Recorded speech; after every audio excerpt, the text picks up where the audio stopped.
dan administratif. Yang artinya proses secara globalisasi adalah suatu proses yang mendunia.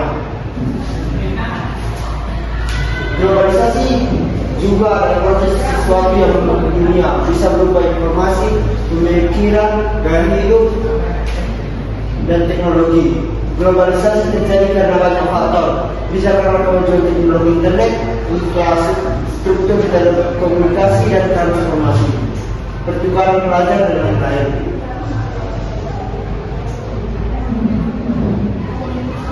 Globalisasi masyarakat dunia sangat bergantung dalam bidang kehidupan, seperti dalam hal sumber daya pangan.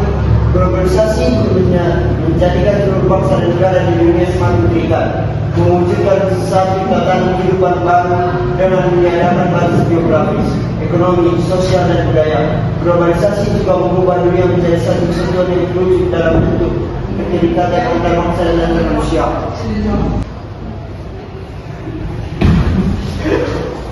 Halo semuanya, selanjutnya kita akan masuk ke materi berikutnya, yaitu bentuk-bentuk dari sebuah globalisasi. Pertama yaitu di bidang budaya. Globalisasi di dalam bidang budaya memberikan manfaat, misalnya memperkaya budaya bangsa, namun di sisi lain memberikan ancaman terhadap keberadaan budaya lokal bangsa. Contohnya yaitu bahasa Inggris merupakan salah satu bahasa dunia. Semua orang belajar bahasa Inggris untuk dapat berkomunikasi dengan masyarakat dunia. Yang kedua yaitu komunikasi. Komunikasi merupakan proses penyampaian pesan atau informasi dari suatu pihak ke pihak lain. Globalisasi dalam bidang komunikasi dapat dilihat dari kemajuan teknologi komunikasi. Selanjutnya yaitu di bidang ekonomi. Globalisasi di bidang ekonomi merupakan suatu aktivitas ekonomi dan perdagangan secara global dan terbuka, sehingga membuka peluang pasar produk dari dalam negeri ke pasar internasional secara kompetitif.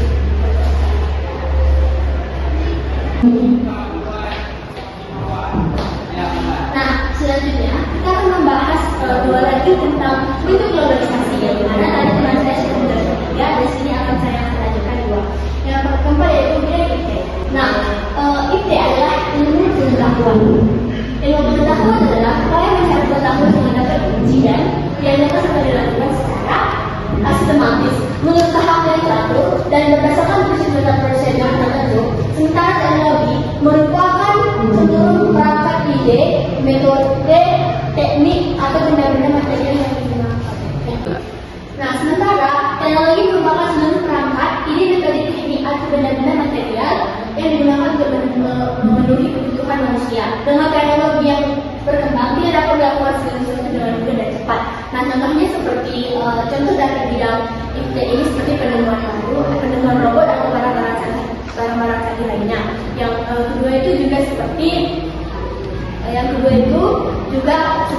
pesawat yang sudah digunakan sebagai metode transportasi udara. Dan juga kecepatan kita menerima informasi karena sudah adanya smartphone. Yang kelima adalah bidang transportasi. Nah, kompetitor di sini meminta maaf karena dalam PPT kami bidang transportasinya kalian menulisnya kembali. Nah, jadi bidang transportasi itu adalah penemuan baru yang canggih atau kecepatan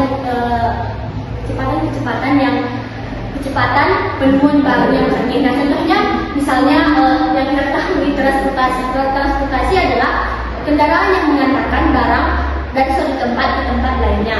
Nah, kalau jika bidang transportasi yaitu kecanggihan barang yang sampai ada terus sampai sekarang. Contohnya seperti kendaraan yang sudah banyak digunakan oleh banyak orang di dunia.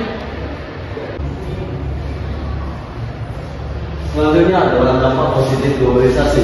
Pertama, mudah memperoleh informasi dan ilmu pengetahuan. Kedua, perubahan tata nilai dan sikap. Ketiga, meningkatkan kualitas hidup. Keempat, cepat dalam bepergian. Dan yang terakhir, meningkatkan produktivitas. Dampak negatif globalisasi.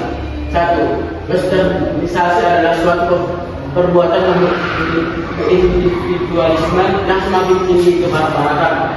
2. Demoralisasi adalah kurangnya nilai dan norma sosial. 3. Kesenjangan sosial ekonomi. 4. Kriminalitas. 5. Pencemaran lingkungan. 6. Kenakalan remaja. 7. Individualisme yang semakin tinggi. Nah, setelah saya menjelaskan pendapat negatifnya, di sini saya akan menjelaskan upaya menanggapi globalisasi. Yang pertama itu mencintai produk dalam negeri. Yang kedua, mengenali budaya asli sesuai dengan panduan nilai, norma dan tradisi lokal. Yang ketiga, memahami nilai-nilai kebangsaan dan Pancasila dengan baik. Keempat, meningkatkan daya potensi nasional. Yang kelima, masukkan kemajuan teknologi dalam pembangunan. Yang keenam, meningkatkan pengembangan usaha mikro.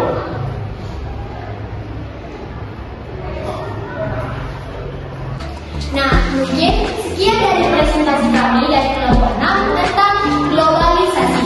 Mungkin dari penjelasan kami tersebut, teman-teman lebih mengerti tentang apa itu globalisasi.